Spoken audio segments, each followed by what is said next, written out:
ರೇಣುಕಾ ಸ್ವಾಮಿನ ಹಲ್ಲೆ ಮಾಡಿ 17 ಜನ ಆರೋಪಿಗಳು ಸೇರ್ಕೊಂಡು ಹಲ್ಲೆ ಮಾಡಿ ಕೊಲೆ ಮಾಡಿರುವಂತಹ ಆರೋಪ ಎಲ್ಲರ ಮೇಲೂ ಇದೆ.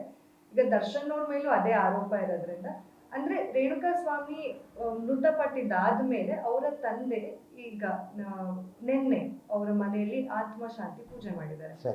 ಅಂದ್ರೆ ಅವ್ರಿಗೆ ಅದರ ಸ್ಟ್ರಾಂಗ್ ಆಗಿ ಫೀಲ್ ಆಗಿರ್ಬೋದಾ, ರೇಣುಕಾ ಸ್ವಾಮಿ ಇದ್ದಾರೆ, ಅವರ ಆತ್ಮ ಎಲ್ಲೂ ಹೋಗಿಲ್ಲ. ರೇಣುಕಾ ಸ್ವಾಮಿ ಮುಗೀತು ಕತೆ, ಅವರ ಆತ್ಮದ ಸುದ್ದಿ. ಅದಕ್ಕೆ ನಾರಾಯಣ ಬಲಿ ಅವ್ರ ಮನೆಯಲ್ಲಿ 12ನೇ ದಿನವೇ ಮಾಡಬೇಕಿತ್ತು ಈ ಆತ್ಮ ಸಂಬಂಧಪಟ್ಟ ಪೂಜೆ. ಲೇಟ್ ಮಾಡಿದ್ದಾರೆ ಅಂತಲೇ ನಾನು ಅವ್ರ ತಂದೆ ತಾಯಿಗೆ ಹೇಳ್ತೀನಿ, ಬೇಗ ಮಾಡಿರಬೇಕಾಗಿತ್ತು. ಇದರಲ್ಲಿ ಅನೇಕ ಟೈಪ್ ಆಫ್ ಪದ್ಧತಿ, ಯಾವ ಪದ್ಧತಿಯಲ್ಲಿ ಮಾಡಿದ್ರು ನನಗೆ ಗೊತ್ತಿಲ್ಲ. ಒಟ್ಟಲ್ಲಿ ಅವರು ತಮ್ಮ ಮನೆಯ ಶಾಂತಿ, ತನ್ನ ರೇಣುಕಾ ಸ್ವಾಮಿಯವ್ರ ಹೆಂಡತಿ ಬಸರೆ ಆಗಿದ್ದು, ಸುಖ ಪ್ರಸವ ಆಯಿತೋ ಏನೋ ಗೊತ್ತಿಲ್ಲ, ಅವೆಲ್ಲವೂ ಆಗಲಿ, ಅವ್ರ ತಂದೆ ತಾಯಿ ಆರೋಗ್ಯ ಆದದ್ದಾಯಿತು. ಇನ್ನಾದರೂ ಒಳ್ಳೆ ಹಾದಿ ಹಿಡಿಯೋ ಪ್ರಾಣಿ ಅಂತ ಅವ್ರು ಮಾಡಿದ್ದಾರೆ.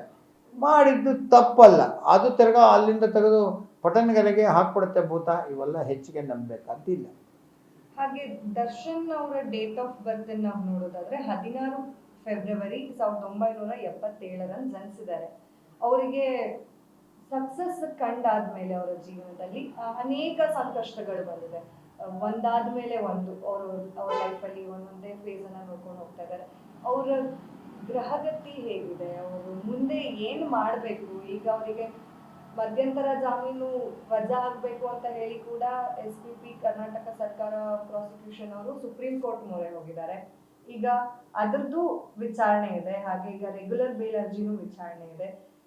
ಯಾಕೆ ಇಷ್ಟು ಸಂಕಷ್ಟ? ಅಂದ್ರೆ ಅವ್ರ ಡೇಟ್ ಆಫ್ ಬರ್ತ್ ಸರಿ ಇಲ್ವಾ? ಅವರ ಹೆಸರನ್ನ ಬದಲಾಯಿಸಿದ್ದಕ್ಕೆ ಈ ರೀತಿಯಾದಂತಹ ಕಷ್ಟನ ಅನುಭವಿಸ್ತಿದಾರ? ಯಾರೋ ಒಬ್ರು ಹೇಳ್ತಿದ್ರು, ಒಂದು ಗುರುಗಳು, ಅವ್ರು ವಿಗ್ ಹಾಕಿದ ಮೇಲೆ ಹಾಗಾಯಿತು, ವಿಗ್ ಹಾಕ್ಕೊಳ್ದೇ ಇದ್ದಿದ್ರೆ ಚೆನ್ನಾಗಿರ್ತಿತ್ತು ಅಂತ. ಈ ಥರದ ತೊಂದರೆಗಳಿಗೆ ಸಿಕ್ಕಾಕೊಳ್ತಾರೆ ಅಂತ ಹಿಂದೆನೇ ಕೆಲವು ಇಂಡಿಕೇಶನ್ಸ್ ಇವರಿಗೆ ಬಂತು. ದರ್ಶನ್ ಮೇಲೆ ಅಪವಾದ ನಾಯಿ ಕಚ್ಚಿಸ್ಬಿಟ್ರು, ಮತ್ತೊಂದಾಗೋಯ್ತು, ಹೀಗೆಲ್ಲ ಅಪವಾದ ಬಂದಾಗಲೇ ಗೊತ್ತಿಲ್ಲದೆ ಹೋಗಿ ಈ ಜಾಗಕ್ಕೆ ಸಿಕ್ಕಾಕೊಂಡ್ರು. Date of birth, time of birth, place of birth ನಿಖರವಾಗಿ ಇದ್ದರೆ, ತಮ್ಮಲ್ಲಿ ಇದ್ದರೆ, ನಾನು 100% ಈಗಲೇ ಎಕ್ಸ್ಪ್ಲೇನ್ ಮಾಡಬಲ್ಲೆ ಏನಾಗಿರಬಹುದು ಅಂತ. ಬಟ್ ಎಲ್ಲಕ್ಕೂ ಒಂದು ಪರಿಹಾರ ಇದೆ. ಪರಿಹಾರವಿಲ್ಲದ ಸಮಸ್ಯೆಗಳೇ ಇಲ್ಲ. ಆ ಪರಿಹಾರ ಏನು ಅಂತ ಇಂಟ್ರೆಸ್ಟಿಂದ ಕೂತು ಅವ್ರ ಕಡೆಯವರು ಯಾರಾದ್ರು ಕೇಳುವ ಇಚ್ಛೆ ಇದ್ದರೆ ಕೇಳಿದರೆ ತಪ್ಪಿಸ್ಕೊಳ್ಳುವ ಸಾಧ್ಯತೆ ಉಂಟು. ನೀವು ಹೇಳಿದಂಗೆ ಬರೀ ದರ್ಶನ ಆಗಿದ್ದರೆ ಓಕೆ, ಅವ್ರು ಮಾಡಿರ್ಬೋದು ಅಂತೆಲ್ಲ, ಮಾಡಿಲ್ಲ ಅಂತ ಹೇಳ್ಬೋದು. 17 ಜನ, ಅವನು ಮೊದಲೇ ತುಂಬ ವೀಕು ಪಾಪ. ಯಾರು? ರೇಣುಕಾ ಸ್ವಾಮಿ. ಪ್ರಾಣ ತೆಗೆಯುವ ಅಧಿಕಾರ ಯಾರಿಗೂ ಇಲ್ಲ. ತಪ್ಪು 1000, ಸ್ವಾಭಿಮಾನಕ್ಕೆ 1000. ಆದರೆ ಈ ಥರ ಇಷ್ಟು ಲೆವೆಲ್ಗೆ ಇಳಿಬಾರ್ದಿತ್ತು. ಯಾರು ಮಾಡಿದರು ಗೊತ್ತಿಲ್ಲ. ಅದು ಕೋರ್ಟು ಕಚೇರಿ ತಮ್ಮದೇ ಆದಂಥ ವಿಚಾರಗಳು ಡಿಸೈಡ್ ಮಾಡುತ್ತೆ. ಒಳ್ಳೆಯದಾಗಲಿ. ಮತ್ತು ಫಿಲಿಮ್ ಇಂಡಸ್ಟ್ರಿನಲ್ಲಿ ಒಳ್ಳೆ ಹೆಸರು ಮಾಡಿದರು, ದುಡ್ಡು ಗಳಿಸಿದ್ರು, ಆರೋಗ್ಯವಾಗಿದ್ದರು. ಒಂದು ಕಡೆಯಿಂದ ಎಲ್ಲವೂ ಕೆಡ್ತಾ ಇದೆ.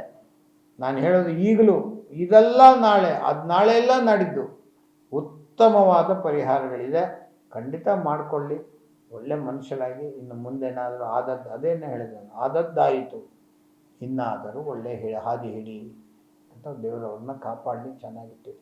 ಈಗ ಸರ್ಜರಿ ಮೊರೆ ಹೋಗ್ತಾ ಇದ್ದಾರೆ ಫ್ಯಾಮಿಲಿಯವರು. ಅಂದ್ರೆ ದರ್ಶನ್ಗೆ ಸರ್ಜರಿ ಮಾಡಿಸ್ಬೇಕು ಅಂತ ಹೇಳಿ ಕೂಡ ಹೇಳ್ತಾ ಇದ್ದಾರೆ, ಸರ್ಜರಿ ಮಾಡಿಸ್ತೀವಿ ಅಂತ ಹೇಳಿ.